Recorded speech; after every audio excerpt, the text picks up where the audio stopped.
السلام عليكم ومرحبا بكم معايا فيديو جديد. اليوم ان شاء الله غادي نحضر واحد الكيكه كتجي رائعه ومبرده، خصوصا في هذه الحراره في فصل الصيف. الا كنتوا اول مره كتزوروا القناه ديالي، مرحبا بكم والف مرحبا. ضغطوا على زر الاشتراك وفعلوا الجرس باش يوصلكم دائما الجديد.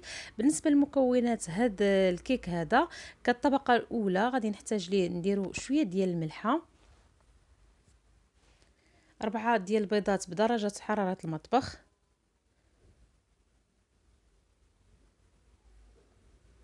غادي نخلط معاهم 7 المعالق كبار ديال سنيده سكر حبيبات.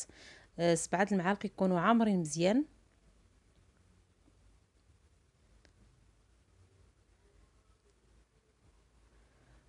وغادي نخلط هذا الخليط حتى كيتغير لي اللون ديال البيض، حتى كيمشي يترغوى كيولي بيض. كتخدموه مزيان، هانتوما تشوفوا اللون ديالو حتى كيتغير اللون،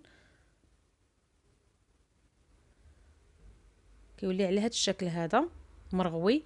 وغادي نضيف ليه 7 المعالق كبار، شوز المعلقه كتكون كبيره، 7 المعالق كبار زيت نباتيه، حيت كاينين شي معالق كبار ما كيكونوش، واخا كبار ما كيكونوش غارقين، باش يجيكم العبار مضبوط.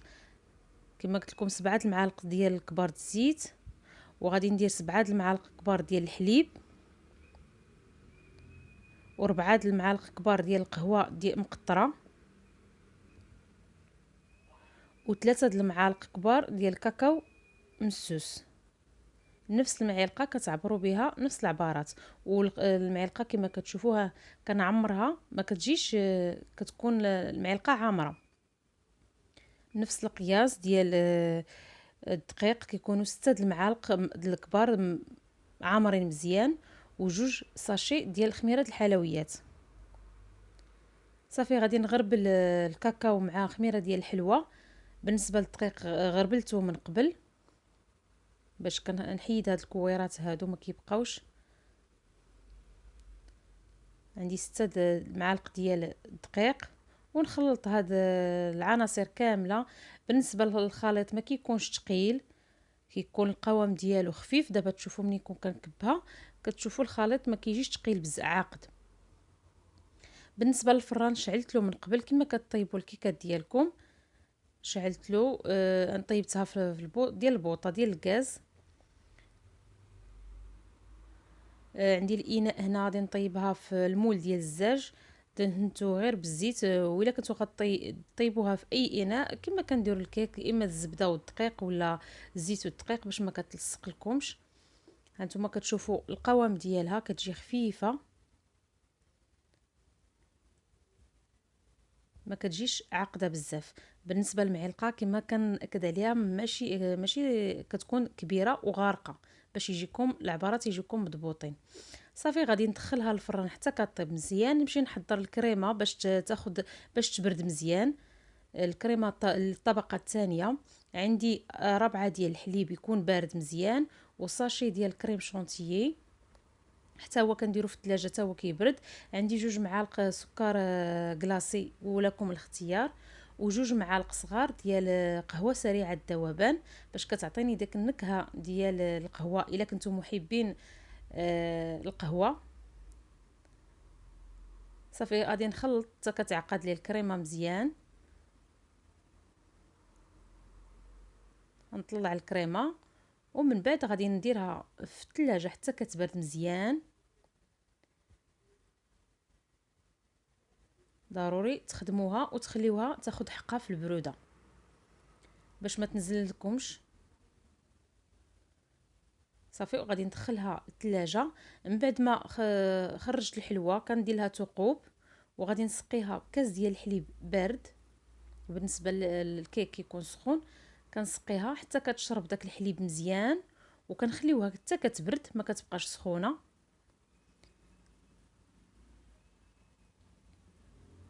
كما كتشوفوا كنسقيها وتخليوها على جنب حتى كتشرب داك الحليب وكتبرد. كتولي على هذا الشكل هذا، وكنضيف لها الكريمه وندخلها للثلاجه تبرد عاوتاني، تزيد باش تزيد تماسك مزيان.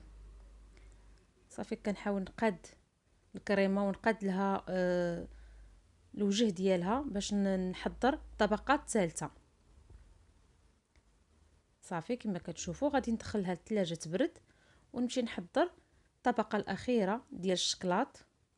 عندي اطرو ديال الحليب، عندي فلون ديال الشكلاط، نشا والشكلاط حبيبات قياس 100 غرام. كندير الحليب ونضيف ليه 3 المعالق كبار ديال السكر وجوج معالق كبار عامرين ديال النشا والفلون ديال الشكلاط، ونرد هذا الخليط فوق البوطه حتى كيعقد. منين كيعقد كنضيف ليه 100 غرام ديال الشكلاط وكنكبو مباشره فوق كنخليوه يبرد شويه. كتحاولوا تبردوه بين يديكم باش ما تضيفوهش هو سخون فوق الكريمه باش ما تضيع لكمش. كتبردوه شويه بين يديكم وتضيفوه للكيك ديالكم. وكنحاول هذه المرحله تكون سريعه باش باش الكريمه ما تنزلش وما يجمد لكمش الخليط دغيا. صافي كنقاد ليها الوجه ديالها وندخلها للثلاجه تبرد على ما كتشد راسها. كتولي على هذا الشكل هذا. هانتوما غادي نقطعها مكعبات، ومنين تكونوا كتقطعوا داك الموس تحاولوا تمسحوه باش ما تضيع لكمش الكريمه ديالكم ولا الكيك ديالكم. صافي كنقطعها مكعبات. ودائما التزيين كيبقى اختياري. انا كنت نقصت شويه ديال الكريمه كما كتشوفوا درتها في البوش وكنديرها على شكل وريضات، وانتم لكم الاختيار. التزيين كيبقى اختياري واللي متوفر عندكم. انا نقصت غير شويه من الكريمه وكندير لها كويرات ديال الشكلاط على هذا الشكل هذا. وصدقوني كتجي هاد الكيكه رائعه والمذاق ديالها خصوصا كتجي مبرده خصوصا في فصل الصيف.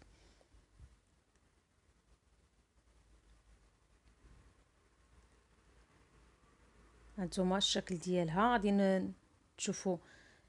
نوريكم كي كتجي من الداخل كتجي مسقيه وكتجي الكريمه مبرده. هانتوما تشوفوا.